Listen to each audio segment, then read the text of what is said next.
Welcome back. It's still Morning Rush on Metro Television. It's time for us to have a first conversation. Like I said, I have my favorite author for 2023 in the studio, and we are going to talk about the unveiling of his new book.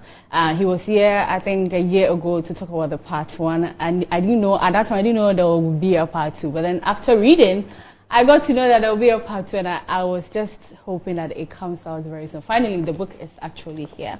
And my guest is Yeye Kobna. And I don't know for short, they call him AJ. and he was just telling me why they call him AJ.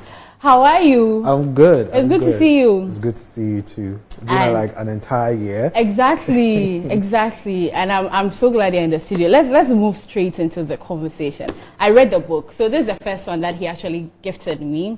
The Usurper Stream. It's an amazing book. It's very captivating. If you want to read about history, this is the book. But then going through the book, if I'm to tell viewers how the experience was, we wouldn't even go. But then it tells so many things about history. But you and I were not there. You get it? Like you and I were not there for most of the events. That's true. Because it talks about the Ashanti Empire, the formation of the new gods, magic and everything. But then how did it all start? What made you decide to write a historic book in the first place? Well, I felt our history was, when you hear stories about some of the ethnic groups and how they came to Ghana, it's exciting, like, you know, it's something that grabs your attention. Yeah.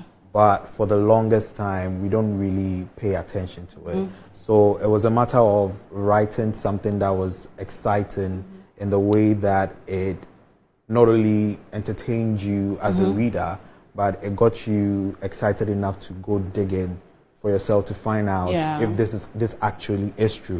So it's more like it's a historical fictional piece. There's bits of history in it, but there's some fiction in it. So it's like when you're watching a movie that is based on a true story, when you're watching and you get particularly excited about a character, then you'll most likely pause to go on Google to find out if this character survived, if this actually happened. You know, so it was just a matter of writing something that was good enough to hook the reader to the point that, if, say, their favorite character dies, they're like, wait, no, did this really happen in history? Or, you know, so it was just a matter of getting you to go dig for yourself. Yeah, but let me ask this. Why the Ashanti Empire?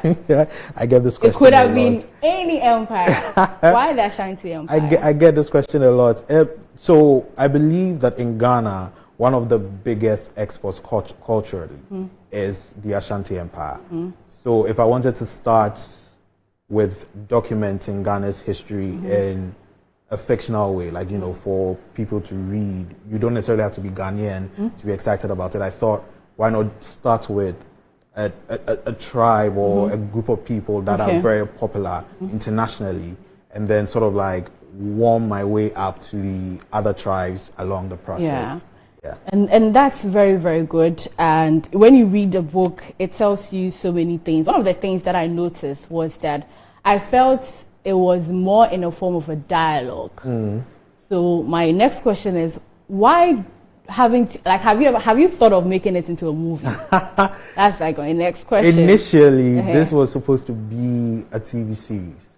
That was It makes sense. It makes sense. That was the initial idea, but for something that epic, that grand, you need like a huge budget. And we know like the cinematic landscape in Ghana, there's not really a huge support for it. And I'm the kind of person, if you're going to do something, you might as well do it well the first time. So I wasn't really open to the idea of doing something that would have been mediocre. And then it would have defeated the goal of getting people excited about our culture. So for instance, if you watch something like Game of Thrones, it was so popular because it had good writing, good acting, good directing. Everything about it was so good that people felt committed to the show. You know, so if you're going to do something and sell Ghana culturally, it has to be done right. And I felt like we really didn't. I didn't have the budget to do that on a grand scale. So the next best thing was to do it in the format of a book, and then hopefully in future that something like that can come along.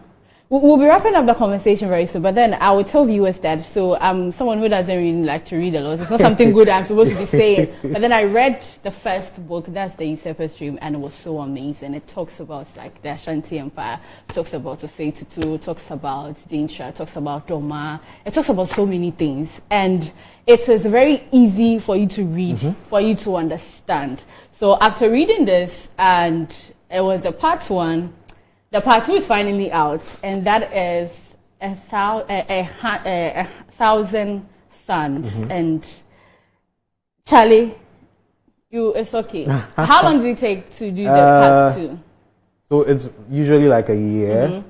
So if I'm serious and committed enough, like, you know, you probably use like a 6-month period to write, and then you use the rest for rewriting, redrafting, and all of that.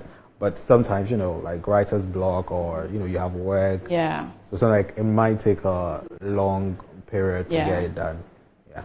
And the way I told you on social media, and I expressed the interest in the book, how I was very surprised because I wasn't expecting it. You know what? I don't know what I was doing. I was very bored, so I wasn't feeling well for a long time, and I didn't get anything to. I decided not to go on social media. So like I have some books that I read. They are business books, but then this one was quite scary for me. So I've hidden it somewhere.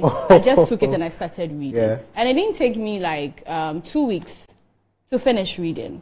Like I read and I go back. I read and I go back. And like how I express the interest. Have you gotten people expressing the same love and joy and happiness? And what's the age range? Because I want to know, is it only the older folks? Oh, no, not at all. It's for 16 and upwards. Okay. You know, so that if you're excited about history when you're young, it's something that you would carry through as you get older, you know. And initially I was hoping that when the book came out, it wouldn't just be readers that get excited about it, traditional readers, people who love reading. Yeah. So although I do love when people who are generally like they love reading, reaching out and saying, oh, they like it. When I hear stories like, oh, I don't really like reading, but when I picked the book, I was like, oh, this is, you know, like those, and that means like the goal that I set out to achieve, it's actually working. Okay. So that works perfectly. Kobina, thank you for the book. Thank you for providing us something historic to read about. We really, really appreciate that. And if you go on his Instagram page, it's Yeyi Kobina, and it's Yeayi and Kobina, Kobina. You can get all the other information. I think everything is on Amazon or something like that, and so that you can grab your copy or whatever. But then when I'm done reading, I'll let viewers know. Thank you very much. Thank you so much for coming, and thank you very much for my copy. When I'm done, I hope it ends here. No. Okay. You know what? We're going for a quick commercial break. When we return, we'll have our next conversation.